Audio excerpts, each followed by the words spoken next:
বন্ধুরা, মাছ কেনার পর আমরা চলে গেলাম কাঁচা বাজারে। তো প্রথমেই গিয়ে দেখলাম কচুর ফুল। তো আমরা এক আঁটি কচুর ফুল নিয়ে নিলাম, কারণ কচুর ফুলের টক খেতে খুব মজা লাগে।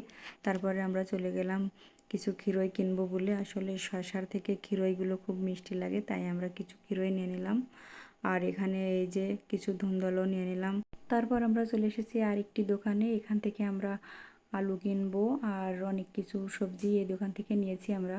পটল নিয়েছি, উচ্ছে নিয়েছি, ওল নিয়েছি, কুশি নিয়েছি, তারপর কিছু পেঁয়াজও নিয়েছি। তারপর এখান থেকে এই বাজারগুলোই আমাদের কাঁচা বাজারের শেষ। এখান থেকে এগুলো নিয়ে আমরা অবশেষে চলে গেলাম, কারণ আমাদের ব্যাগ ভরে গেছে, আমাদের ব্যাগে আর জায়গা নেই অন্য কোনো সবজি নেওয়ার জন্য। তাই এগুলো নিয়েই আমরা এখন চলে যাব। সবজির বাজার শেষে আমরা ফেরার পথে চলে যাব, কিছু পাকা কলা কিনবো। এই যে এখানে অনেক পাকা কলা রয়েছে, তাই আমরা এখান থেকে কিছু পাকা কলা নিয়ে এবার চলে যাব। এরপর বাবুসোনা বায়না করলো সে কিছু খাবার কিনবে, তাই আমরা চলে গেলাম দোকানে ওর জন্য কিছু খাবার কিনতে।